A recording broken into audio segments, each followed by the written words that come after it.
जय श्री कृष्ण दोस्तों, हर हर महादेव। मैं पूनम पांडे आप सभी लोगों का शक्ति कुंज चैनल पे बहुत बहुत स्वागत करती हूँ। भगवान शिव की कृपा पाने के लिए प्रदोष का व्रत और मासिक शिवरात्रि का व्रत दोनों ही व्रत बहुत ही महत्वपूर्ण माने जाते हैं। प्रदोष व्रत के लिए तो कहा जाता है कि एक प्रदोष हरे सब दोष, अर्थात प्रदोष का व्रत समस्त प्रकार के दोषों को हरने वाला माना जाता है। प्रदोष के व्रत में देखिए रात्रि जागरण का नियम नहीं है, लेकिन शिवरात्रि के व्रत में रात्रि जागरण का नियम है। ऐसे ही प्रदोष के व्रत में वैसे देखिए भगवान शिव का जब कोई भी व्रत हम करते हैं तो उनकी पूजा हम किसी भी समय कर सकते हैं। सुबह के समय भी कर सकते हैं, मध्याह्न काल में भी कर सकते हैं, सायंकाल में भी कर सकते हैं, निशीत काल में भी कर सकते हैं, लेकिन हर व्रत की अपनी एक विशेषता होती है। तो प्रदोष के व्रत में आप किसी भी समय पूजन अर्चन कीजिए, लेकिन जब सायंकालीन अर्थात जिसमें सूर्यास्त होता है, जिसको प्रदोष काल भी कहा जाता है, उस समय की पूजा का विशेष महत्व होता है। ऐसे ही शिवरात्रि का व्रत हम जब करते हैं तो हम किसी भी समय पूजा कर सकते हैं, सुबह भी, मध्याह्न भी, सायंकाल भी, लेकिन इस व्रत में निशीत काल अर्थात मध्य रात्रि की पूजा का विशेष महत्व होता है। तो जो भी भक्तगण जिस व्रत को करते हैं, प्रदोष का अगर आप व्रत करते हैं तो सायंकालीन पूजा का विशेष आप ध्यान दीजिए, और शिवरात्रि का व्रत अगर आप करते हैं तो निश्चित काल अर्थात मध्य रात्रि की पूजा का आप विशेष ध्यान दीजिए। ऐसे ही देखिए प्रदोष का व्रत जो होता है प्रत्येक महीने की दोनों पक्ष, कृष्ण पक्ष और शुक्ल पक्ष की त्रयोदशी तिथि को रखा जाता है, और शिवरात्रि का जो व्रत होता है यह प्रत्येक महीने की केवल कृष्ण पक्ष की चतुर्दशी तिथि को रखा जाता है। तो हर व्रत की देखिए अपनी विशेषता होती है, उसके अपने कुछ नियम होते हैं, और उसकी विशेषता उसके नियम को ध्यान में रखते हुए उस व्रत को हमें पूर्ण करना चाहिए। भगवान शिव की जब हम पूजा आराधना करने बैठें तो हमें कुछ बातों का जो है विशेष ध्यान देना चाहिए। देखिए बातें बहुत छोटी छोटी होती हैं, लेकिन हमारा उन पर ध्यान नहीं जाता या फिर उसकी जानकारी हमें नहीं होती है। जैसे जब भी हम पूजा आराधना के लिए बैठें तो अपना आसन, हर व्यक्ति को जो है अपना अलग अलग आसन रखना चाहिए, क्योंकि देखिए हर व्यक्ति की अपनी अलग अलग ऊर्जा होती है। तो ऐसा ना हो कि एक ही आसन पे जो है हर व्यक्ति, जो आपके परिवार के जितने भी व्यक्ति हैं, उस पर बैठ के पूजन अर्चन करें। तो इसलिए प्रयत्न कीजिए कि जितने भी सदस्य अपने हैं सब हर कोई अपना अलग अलग आसन उसको प्रयोग करे, और जो पूजा अर्चना आपका हो जाए तो उस आसन को जो है फोल्ड करके आप अपना रख दीजिए। और आसन जो है हमेशा ऊनी आसन प्रयोग करने का प्रयत्न कीजिए, क्योंकि ऊनी आसन जो होता है सर्वोत्तम माना जाता है। अगर ऊनी आसन प्रयोग आप नहीं कर सकते हैं तो ऐसे में फिर आप कुशा का आसन आप प्रयोग कीजिए, लेकिन सूती वस्त्रों का आसन कभी भी प्रयोग नहीं करना चाहिए, क्योंकि सूती वस्त्रों का आसन पे अगर हम बैठ के पूजा अर्चना करते हैं तो हमारा पूजा जो है वो निष्फल हो जाता है, हमारा जप जो है वो हमें फल प्रदान नहीं करता है। इसलिए प्रयत्न करके ऊनी आसन प्रयोग कीजिए। जैसे अगर ऊनी आसन नहीं है तो आप अपना एक साफ सुथरा जो है कोई कंबल ही जो है आपका है, उसको धुल के अच्छे से, पतले वाले जो कंबल होते हैं उसको धुल के अच्छे से उसको फोल्ड करके उसको अपना आसन बना के उस पर प्रयोग बैठ के कीजिए। लेकिन सूती आसन पे जो है, सूती किसी वस्त्र का आसन बना के उस पर बैठ के पूजन नहीं करना चाहिए। तो इस बात का हमें बहुत ही ध्यान देना चाहिए। इसके अलावा जब भी हम भगवान शिव की पूजा आराधना के लिए बैठें तो अपने मस्तक पे त्रिपुंड अवश्य लगाएं, और अपने गले में जो है रुद्राक्ष की माला अवश्य पहने। क्योंकि देखिए वैसे तो देखिए, क्योंकि ये जो नियम बताया गया शास्त्रों में बताया गया नियम है, तो वैसे देखिए जब भी हम कोई पूजा आराधना करते हैं तो कोई भी पूजा आराधना कभी निष्फल नहीं होता है। लेकिन अगर हम बिना त्रिपुंड लगाए, बिना अपने गले में रुद्राक्ष की माला पहने भगवान शिव की पूजा आराधना करते हैं तो जिस मनोकामना से हम पूजा करते हैं तो वो मनोकामना हमारी पूर्ण नहीं होती है। तो इसीलिए आप जब भी प्री बैठें तो त्रिपुंड अवश्य लगाएं और रुद्राक्ष की माला अवश्य ही धारण करें। और ये नियम देखिए स्त्री और पुरुष दोनों के लिए एक समान है, ऐसा नहीं कि केवल पुरुषों को करना है, महिलाओं को भी सेम यही नियम है कि त्रिपुंड लगा के रुद्राक्ष की माला पहन के ऊनी आसन पे बैठ के फिर ही भगवान शिव का जो है पूजन अर्चना अपना प्रारंभ कीजिए। देखिए जब हम त्रिपुंड लगाते हैं, रुद्राक्ष की माला पहनते हैं, तो देखिए ये जो है ना, हम भगवान के प्रति जो है अपना समर्पण करते हैं, ठीक है, उनके प्रति अपनी श्रद्धा, अपना भाव दिखाते हैं। इससे हमारा भाव भी बहुत मजबूत होता है और हमारे पूजा पाठ में कोई विघ्न बाधा नहीं आता है, और बहुत ही सुगमता के संग हमारा पूजा अर्चना पूर्ण हो जाता है। इसलिए इन तीनों बातों का आप लोग अवश्य ही ध्यान दीजिएगा। अब आइए जानते हैं कि 2026 में ज्येष्ठ मास के कृष्ण पक्ष का प्रदोष व्रत कब रखा जाएगा और ज्येष्ठ मास की शिवरात्रि का व्रत कब रखा जाएगा। तो सबसे पहले प्रदोष व्रत के बारे में जानते हैं। तो 2026 ज्येष्ठ मास के कृष्ण पक्ष की त्रयोदशी तिथि का प्रारंभ 14 मई दिन गुरुवार की दोपहर में 11:20 हो रहा है। 11:20 के बाद से पूरे दिन और पूरी रात्रि जो है त्रयोदशी तिथि रहेगी। अगले दिन 15 मई दिन शुक्रवार की सुबह में 8:31 पे जो है त्रयोदशी तिथि समाप्त हो जाएगी। उसके पश्चात चतुर्दशी तिथि प्रारंभ हो जाएगी। तो यह जो प्रदोष का व्रत है यह 14 मई दिन गुरुवार को रखा जाएगा, क्योंकि प्रदोष व्रत का यह नियम है कि त्रयोदशी तिथि सूर्यास्त के समय अर्थात प्रदोष काल के समय अवश्य ही होनी चाहिए, तभी जो है प्रदोष का व्रत रखा जाता है। तो 14 मई दिन गुरुवार को जो है सूर्यास्त के समय त्रयोदशी तिथि रहेगी, इसलिए जो है यह प्रदोष का व्रत 14 मई दिन गुरुवार को रखा जाएगा। गुरुवार को जो है प्रदोष का व्रत पड़ रहा है, इसलिए इसे गुरु प्रदोष कहा जाएगा। यह प्रदोष का व्रत प्रीति योग में और आयुष्मान योग में संपन्न हो रहा है और ये दोनों ही योग बहुत ही ज्यादा शुभ और उत्तम माने जाते हैं। इसके अलावा इस दिन जो है सर्वार्थ सिद्धि योग भी प्राप्त हो रहा है, जो कि पूरे दिन और पूरी रात्रि रहेगा और ये योग भी बहुत ही उत्तम, बहुत ही शुभ माना जाता है। तो सब मिला के इस बार की जो प्रदोष व्रत है 14 मई दिन गुरुवार का बहुत ही शुभ योगों में संपन्न हो रहा है। और नक्षत्रों की अगर हम बात करें तो इस दिन जो है रेवती नक्षत्र रहेगा और इस दिन जो है आपका अश्विनी नक्षत्र रहेगा और शिववास जो है इस दिन दोपहर में 11:20 तक शिववास नंदी पे है, उसके पश्चात जो है भोजन में रहेगा। गुरु प्रदोष व्रत बहुत ही महत्वपूर्ण माना जाता है क्योंकि जो गुरुवार का दिन होता है यह भगवान विष्णु को समर्पित माना जाता है और इसके साथ ही साथ गुरु बृहस्पति को समर्पित माना जाता है। तो यह प्रदोष व्रत जो करता है तो अगर उसकी कुंडली में गुरु दोष होता है तो वह धीरे धीरे शांत होने लगता है और उसके भाग्य में वृद्धि होती है।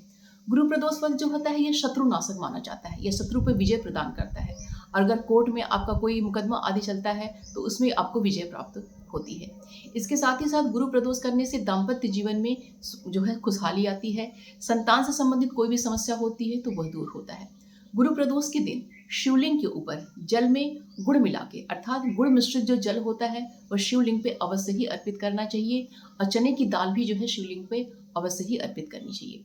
गुरु प्रदोष व्रत बहुत ही उत्तम माना जाता है। तो इस दिन जो है पीले रंग के जो है वस्त्र धारण करने का प्रयत्न कीजिए क्योंकि देखिए रंगों की बहुत ही ज़्यादा महत्ता होती है हमारे जीवन में। तो पीले रंग का जो है आप वस्त्र धारण करें। पीले रंग के जो है फल है, फूल है और जो मिष्ठान वगैरह आदि जो है वो जो है भगवान शिव को समर्पित करें, ठीक है। और दान भी अगर करती हैं तो आप पीले रंग की जो चीज़ें होती हैं उनको दान करने का आप प्रयत्न कीजिए। जैसे गुड़ भी आप दान कर सकती हैं, चने की दाल आप अर्पित कर सकती हैं, दान कर सकती हैं। इसके अलावा आप केला दान कर सकती हैं। तो जो पीले रंग, जो खरबूजा होता है वो भी पीले रंग में, ऑरेंज पीले में आता है, वो आप दान कर सकती हैं। तो जो अगर पीले रंग का आम आपको इसमें, क्योंकि आम का सीजन चल रहा है, तो आम जो है या भगवान शिव को आप समर्पित भी कर सकती हैं और जो है दान भी कर सकती हैं। तो पीले रंग का जो है महत्व दीजिएगा, स्वयं के प्रयोग में भी, भगवान शिव को अर्पित करने में भी और दान देने में भी। अब आइए जानते हैं कि 2026 में ज्येष्ठ मास की शिवरात्रि का व्रत कब मनाया जाएगा। तो 2026 में ज्येष्ठ मास के कृष्ण पक्ष की चतुर्दशी तिथि का प्रारंभ 15 मई दिन शुक्रवार की सुबह में 8:31 हो रही है और यह चतुर्दशी तिथि पूरे दिन रहेगी, पूरी रात्रि रहेगी। अगले दिन 16 मई दिन शनिवार की सुबह में ही 5:11 पे चतुर्दशी तिथि समाप्त हो जा रही है। उसके पश्चात अमावस्या तिथि प्रारंभ हो जा रही है। तो ज्येष्ठ मास की मासिक शिवरात्रि जो है 15 मई दिन शुक्रवार को मनाई जाएगी क्योंकि शिवरात्रि के व्रत का यह नियम है कि पूरे दिन चतुर्दशी तिथि रहे या ना रहे, लेकिन निशीत काल में अर्थात मध्य रात्रि में जो है चतुर्दशी तिथि अवश्य ही प्राप्त होनी चाहिए, तभी जो है व्रत मनाया जाएगा। तो 15 मई दिन शुक्रवार को जो है निशीत काल में मध्य रात्रि में जो है हमें चतुर्दशी तिथि प्राप्त हो रही है, इसलिए यह व्रत जो है 15 मई दिन शुक्रवार को मनाई जाएगी। जो शिवरात्रि का व्रत है यह आयुष्मान योग में और सौभाग्य योग में संपन्न होगा और इस दिन जो है सर्वार्थ सिद्धि योग भी है क्योंकि सर्वार्थ सिद्धि योग हमारे प्रदोष के व्रत में भी है, पूरे दिन पूरी रात्रि है। तो इस भी दिन जो है पूरे दिन रहेगी, रात्रि में जाके 8:14 पे जो है सर्वार्थ सिद्धि योग समाप्त हो जाएगी। अगर नक्षत्रों की बात करें तो इस दिन जो है अश्विनी नक्षत्र रहेगी और भरणी नक्षत्र रहेगी। शिववास जो है इस दिन सुबह में 8:31 तक जो है भोजन में है, उसके पश्चात जो है शमशान में है। 15 मई दिन शुक्रवार को जिस दिन ज्येष्ठ मास की शिवरात्रि का व्रत रखा जाएगा, इस दिन वृषभ संक्रांति भी है। इस दिन सूर्य नारायण मेष राशि से निकलकर वृषभ राशि में प्रवेश करेंगे। तो संक्रांति का जो दिन होता है वो सूर्य उपासना के लिए बहुत ही ज़्यादा महत्वपूर्ण माना जाता है। अगर किसी की कुंडली में सूर्य कमजोर है तो इस दिन उसे सूर्य उपासना का विशेष ध्यान रखना चाहिए। संक्रांति का दिन सूर्य उपासना के लिए, गंगा स्नान के लिए, दान पुण्य के लिए, पितृतर्पण के लिए बहुत ही ज़्यादा महत्वपूर्ण माना जाता है।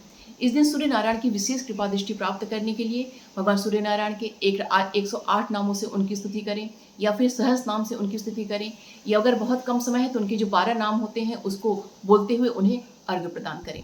इसके साथ ही साथ इस दिन आदित्य हृदय स्तोत्र का भी कम से कम 3 पाठ अवश्य ही करना चाहिए। इससे सूर्य नारायण की विशेष कृपा दृष्टि प्राप्त होती है।